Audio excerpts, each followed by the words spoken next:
हाय लवास्टा dreamers. हम लोग मध्यकालीन भारत का इतिहास पढ़ रहे हैं। मध्यकालीन भारत के इतिहास में गुलाम वंश चल रहा है। गुलाम वंश में सबसे पहले शासक कुतुबुद्दीन ऐबक के बारे में हम लोग पढ़ चुके हैं। अब कुतुबुद्दीन ऐबक के बाद उसके आने वाले शासकों के बारे में पढ़ेंगे। इससे पहले के वीडियो में ताजुद्दीन यालदौज को मैंने कुतुबुद्दीन ऐबक का गुलाम बता दिया था, किंतु वह ताजुद्दीन यालदौज और कुबाचा ये दोनों ही मोहम्मद गौरी के गुलाम थे, ना कि कुतुबुद्दीन ऐबक के। करेक्ट कर लीजिएगा। कुतुबुद्दीन ऐबक के बाद जो मुख्य शासक था वो इल्तुतमिश था। इल्तुतमिश 1210 से 1236 तक शासन करता है और इनकी जो संतानें रहती हैं वो भी प्रॉपर रूल करती हैं दिल्ली सल्तनत पर। आगे हम देखेंगे। कुतुबुद्दीन ऐबक की मृत्यु के पश्चात आराम शाह दिल्ली सल्तनत में गुलाम वंश का शासक बनता है, किंतु वह इतना अयोग्य शासक था कि जनता उससे त्रस्त हो जाती है और कुतुबुद्दीन ऐबक के दामाद, जिन्हें इल्तुतमिश भी कहते हैं, ये वापस आते हैं, बदायूं से वापस आते हैं और आराम शाह से इनकी लड़ाई होती है और लड़ाई में आराम शाह हार जाते हैं और इल्तुतमिश विजयी होते हैं और इल्तुतमिश को दिल्ली का गद्दी मिल जाता है। दिल्ली की गद्दी प्राप्त करने के पश्चात इल्तुतमिश को कुछ विशेष परिस्थितियों का, कुछ विशेष समस्याओं का सामना करना पड़ता है। वो सारी समस्याएं जो कुतुबुद्दीन ऐबक अनसुलझा छोड़ करके गए हुए थे। कुतुबुद्दीन ऐबक ने अपनी राजधानी लाहौर बनाई हुई थी। कुतुबुद्दीन ऐबक ने सुल्तान की उपाधि नहीं धारण की थी, किंतु इल्तुतमिश खुद को सुल्तान बताते हैं, खुद को सुल्तान घोषित करते हैं। कुतुबुद्दीन ऐबक ताजुद्दीन यालदौज से भयभीत हुआ करते थे, कुबाचा से भयभीत हुआ करते थे। अपनी मुँह बोली बहन की शादी कुबाचा से करवा करके कुबाचा को अपने फेवर में करते हैं कुतुबुद्दीन ऐबक, किंतु इल्तुतमिश ऐसा कुछ नहीं करते। इल्तुतमिश उन सभी समस्याओं का समाधान निकालते हैं जो कुतुबुद्दीन ऐबक से नहीं हो सका था और कुतुबुद्दीन ऐबक के काफ़ी अधूरे कार्य ये पूरे करते हैं।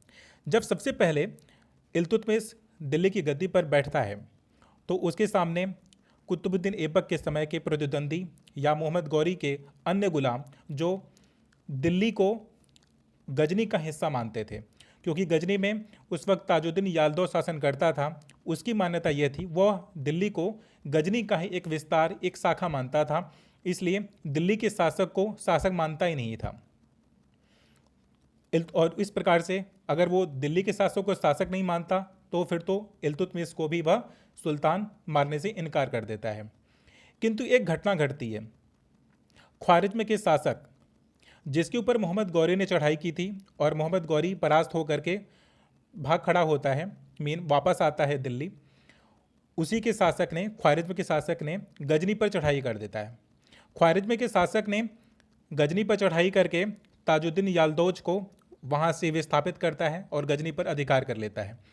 ताजुद्दीन यालदौज भागता भागता दिल्ली आता है और इल्तुतमिश से कहता है कि इल्तुतमिश, मुझे दिल्ली की सेना चाहिए, मुझे ख्वारिज्म शाह से लड़ाई करनी है। क्योंकि वह गजनी का ही विस्तार मानता था दिल्ली को, इसलिए पूरे अधिकार के साथ इल्तुतमिश से मांगा। इल्तुतमिश ने बोला कि नहीं, यहाँ का सुल्तान मैं हूँ और मैं ख्वारिज्म शाह से लड़ने मैं नहीं जाऊँगा। इन दोनों के बीच में बहस हो जाती है। तो ताजुद्दीन यालदौज अपनी जो छोटी सी टुकड़ी लेकर के आया हुआ था, वह उसी से इल्तुतमिश को चुनौती दे देता है। तराइन के तृतीय युद्ध के बारे में, इस लड़ाई को तराइन का तृतीय युद्ध भी बोला जाता है, जो 1215 ईस्वी में होता है।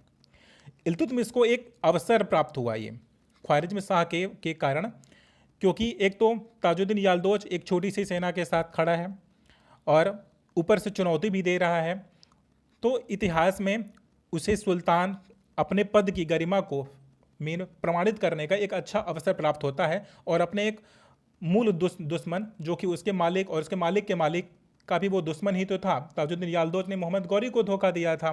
कुतुबुद्दीन ऐबक ताजुद्दीन यालदौज से भयभीत हुआ करता था, तो यह अवसर इल्तुतमिश अपने हाथ से गंवाना नहीं चाहता था और तराइन का तृतीय युद्ध 1215 ईस्वी में दोनों के बीच में हो जाता है और इल्तुतमिश ताजुद्दीन यालदौज की हत्या कर देता है।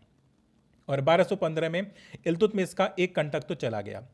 ताजुद्दीन यालदौज के मरने के पश्चात इल्तुतमिश को महसूस हुआ कि जिस प्रकार से ताजुद्दीन यालदौज दिल्ली पर अधिकार करने के लिए इस प्रकार से विद्रोह किया, इस प्रकार से लड़ाई कर रहा था, तो उस प्रकार से जो इनके अन्य मोहम्मद गौरी के अन्य गुलाम थे, कह रहे वो भी तो ऐसा कर ही सकते हैं, तो उसका मूड घूम जाता है और वह कुबाचा की ओर देखता है। कुबाचा जो कि पंजाब में उस वक्त शासन कर रहा होता है। कुबाचा भी मोहम्मद गौरी का ही गुलाम है और वह पंजाब में अधिकार करके अपनी शक्ति को मजबूत कर रहा होता है। इल्तुतमिश ने कुछ कुबाचा पर चढ़ाई कर दी। कुबाचा पर चढ़ाई तो की, किंतु कुबाचा वहाँ से भाग खड़ा होता है, क्योंकि उसे जैसे ही पता चलता है कि इल्तुतमिश ने यालदोज की हत्या कर दी है, अब वो मेरी हत्या करने के लिए आ रहा है, और कुबाचा वहाँ से भाग खड़ा होता है। भागते भागते कुछ समय बीत जाता है। इल्तुतमिश को उसका पीछा करते करते इल्तुतमिश को एक खबर मिलती है कि एक दूत आया हुआ है चंगेज खां का। चंगेज खां का दूत उससे मिलना चाहता है, इसकी वजह से और महत्वपूर्ण सूचना या महत्वपूर्ण नोट लेकर के आया है। तो इल्तुतमिश के विचार में आता है, चले पहले उससे उसकी बातें देख लेते हैं, फिर कुबाचा को हम बाद में देख लेंगे। तो कुछ वक्त के लिए ध्यान उसका वहाँ से भ्रमित हो जाता है। उस दूत से मिलने के पश्चात इल्तुतमिश वापस से कुबाचा की ओर जाते हैं और कुबाचा उस भय से, डर से सिंधु नदी में कूद करके खुद की आत्महत्या कर लेता है। इस प्रकार से इल्तुतमिश के दो प्रमुख प्रतिद्वंदी ताजुद्दीन यालदोज और कुबाचा दोनों उसके मार्ग से हट गए थे। अब हम आगे ये देखेंगे कि आखिर हुआ क्या था। ऐसा हुआ क्या कि जो चंगेज खां, जो मंगोल का शासक था, चंगेज खां अपना दूत इल्तुतमिश के दरबार में भेजता है, वो भी हम आगे देखेंगे। इसके पहले जब ये दोनों रास्ते से हट जाते हैं, ताजुद्दीन यालदोज और कुबाचा, तो इल्तुतमिश को उस वक्त के सरदारों पर बिल्कुल भरोसा नहीं था। तो इसकी वजह से 40 गुलाम सरदारों का एक गुट या संगठन इल्तुतमिश बनाता है, जिसे तुर्कान ए चहलगानी का नाम उसने दिया। तुर्कान ए चहलगानी में उसके बहुत विश्वास पात्र सैनिक हुआ करते थे। वह उसी के आधार पर शासन करता है आगे, क्योंकि कुतुबुद्दीन ऐबक के समय के सरदारों या मोहम्मद गौरी के समय के सरदारों पर उसको बिल्कुल भरोसा नहीं था। उसने अपने सभी प्रतिद्वंदियों को एक एक करके मरवा दिया और अपने विश्वस्त लोगों की एक टीम बना करके 40 गुलाम सरदारों का एक अपना संगठन बनाया और उसे तुर्कान ए चहलगानी का नाम दिया। अब हम देखते हैं चंगेज खां ने दूत क्यों भेजा था इल्तुतमिश के पास। दरअसल एक घटना घटती है कि चंगेज खां की बेटी के साथ जलालुद्दीन मकबरनी का प्रेम प्रसंग था। अब ये जलालुद्दीन मकबरनी कौन है? ये ख्वारिज्म शाह के पुत्र हैं। ख्वारिज्म शाह वही शासक है जिसने ताजुद्दीन यालदौज को गजनी से विस्थापित किया था और गजनी पर अधिकार कर लिया था। चंगेज खां जो उस मंगोल का शासक था, उसे यह बात पता लग जाती है कि ख्वारिज्म शाह के पुत्र जलालुद्दीन मकबरनी का प्रेम प्रसंग मेरी बेटी के साथ चल रहा है। तो वो बड़ी ऑब्वियस सी बात है, गुस्सा करेगा और वह मकबरनी को मारने के लिए उस पर चढ़ाई कर देता है। ख्वारिज्म शाह के शासन पर के राजा के पास चढ़ाई करने के पश्चात ख्वारिज्म शाह के शासक और मंगोलों के बीच में लड़ाई होती है और ख्वारिज्म शाह को वह हरा देता है, चंगेज खां हरा देता है और मकबरनी अपनी जान बचा करके दिल्ली की ओर भागता है। उसको पूरा विश्वास था कि उसी की वजह से, उसी के पिता की वजह से ताजुद्दीन यलदौज को मार पाया था कौन? इल्तुतमिश। तो हो सकता है कि इल्तुतमिश इसकी सहायता करे, किंतु 1220-21 के बीच में जब उसके पास एक नोट पहले से चला जाता है, चंगेज खां का दूत चला जाता है और कहता है कि मकबरनी की सहायता तुम मत करना, तो इल्तुतमिश को इस बात का पूरा आभास हो जाता है कि जो ख्वारिज्म शाह के शासक को, ख्वारिज्म शाह के शहंशाह को अगर कोई मार सकता है तो बड़ी ऑब्वियस बात है कि बहुत शक्तिशाली होगा ही। तो वह मकबरनी की सहायता नहीं करता। मकबरनी काफ़ी इंतजार करता है, 1228 तक वो सिंध के पास रुका रहता है, किंतु वह इल्तुतमिश की सहायता प्राप्त करने में असफल होता है। मकबरनी को चंगेज खां पाता है और मार देता है। ये जिस वक्त ये सारी घटनाएं घट रही थीं, उस वक्त बंगाल में एक अलग ही राग चल रहा था, एक अलग ही राज कुछ ऐसा चल रहा था कि मोहम्मद गौरी के ही एक और गुलाम थे जिनका नाम था अली मर्दान। वो बंगाल में शासन करते थे। कुतुबुद्दीन ऐबक की मृत्यु के पश्चात वो इल्तुतमिश को अपना सुल्तान मानने से इनकार कर देते हैं और ख़ुद को स्वतंत्र कर देते हैं, किंतु 2 वर्ष के पश्चात ही उसने अपना नाम अलाउद्दीन के नाम से रखा हुआ था, तो अलाउद्दीन मर जाता है। तो उसका पुत्र हिसामुद्दीन इवाज उसका उत्तराधिकारी बंगाल में बनता है। हिसामुद्दीन इवाज उत्तराधिकारी बनते ही उसने भी इल्तुतमिश को सुल्तान मानने से इनकार कर दिया। इल्तुतमिश को सुल्तान न मानने के कारण इल्तुतमिश नाराज हो जाता है और इतना ही नहीं, वह न केवल सुल्तान मानने से इनकार करता है बल्कि गयासुद्दीन आजिम की भी उपाधि ग्रहण करके अपने नाम का सिक्का और खुतबा पढ़वाने लगता है। जब इल्तुतमिश को इन सारी घटनाओं का पता लगता है तो 1225 में उसने पश्चिम बंगाल में, मीन बंगाल और बिहार में चढ़ाई कर दी। उसके चढ़ाई करते ही हिसामुद्दीन इवाज हार मान लेता है और हार को स्वीकार कर लेता है और उसकी अधीनता, इल्तुतमिश की अधीनता को स्वीकार कर लिया।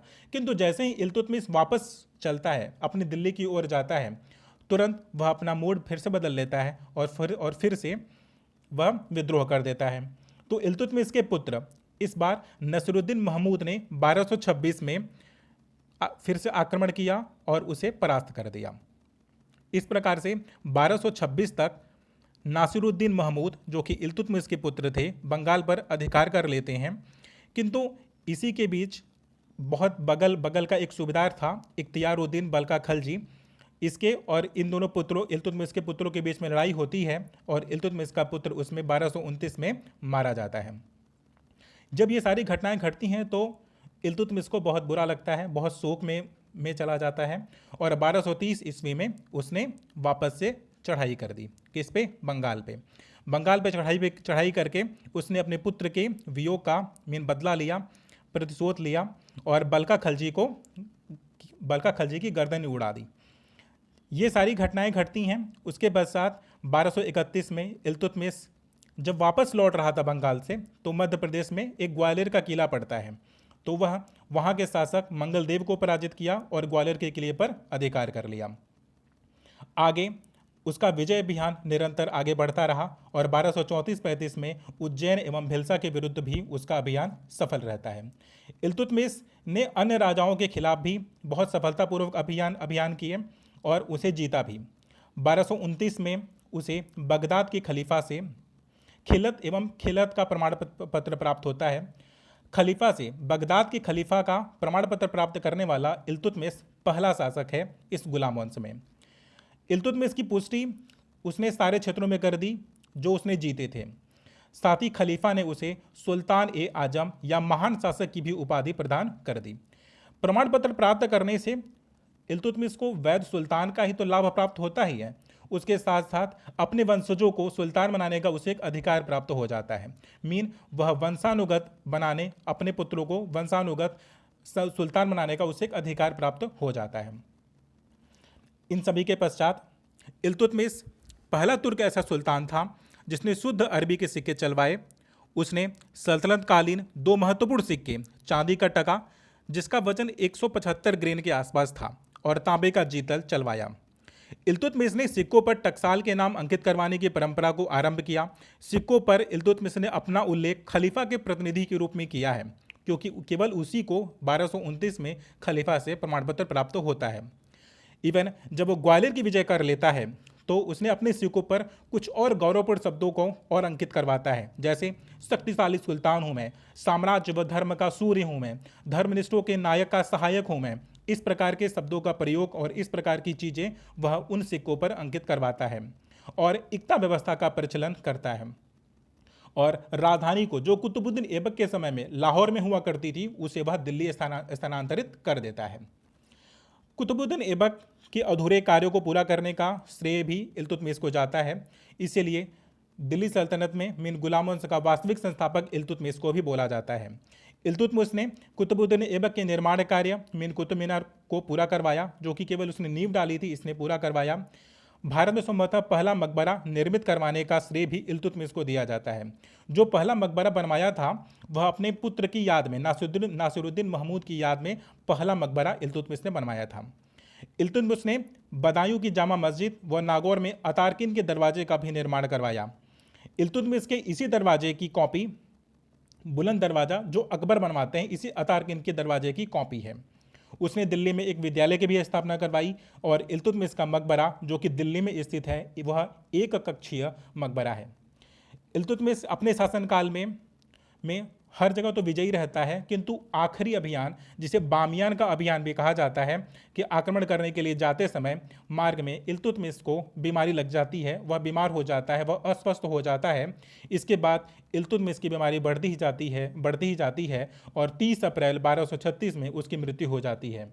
सभी सुल्तानों की तरह इल्तुतमिश को भी अपने उत्तराधिकारी की चिंता हुआ करती थी। उसका एक योग्य पुत्र, जो सबसे बड़ा पुत्र था, नासिरुद्दीन महमूद, 1229 में वह मारा जाता है, वह मृत्यु को प्राप्त हो जाता है। उसके अलावा इल्तुतमिश को अपने किसी भी पुत्र पर भरोसा नहीं था, विश्वास नहीं था, वह उसकी योग्यता पर संदेह करता था।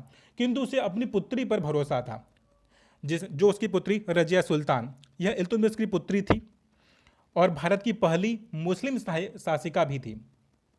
तो उसने अपनी मृत्यु के पहले रजिया सुल्तान को अपना उत्तराधिकारी घोषित कर दिया। किंतु जो और तुर्क सरदार थे उन्हें यह बात नहीं भाती है और वह उसके छोटे भाई रुकनुद्दीन को गद्दी पर बैठा देते हैं। इल्तुतमिश का कहानी यहीं पर समाप्त होता है 30 अप्रैल 1236 में मृत्यु के बाद। इसके बाद की घटना हम अगले वीडियो में पढ़ेंगे। हम रजिया सुल्तान के बारे में पढ़ेंगे, हम रुकनुद्दीन के बारे में पढ़ेंगे, हम उसके बाद आने वाले 2 वर्ष 4 वर्ष और कुछ इवन बलबन के बारे में पढ़ेंगे आगे वाले वीडियो में। अभी तक यहीं पर समाप्त होता है। Thank you.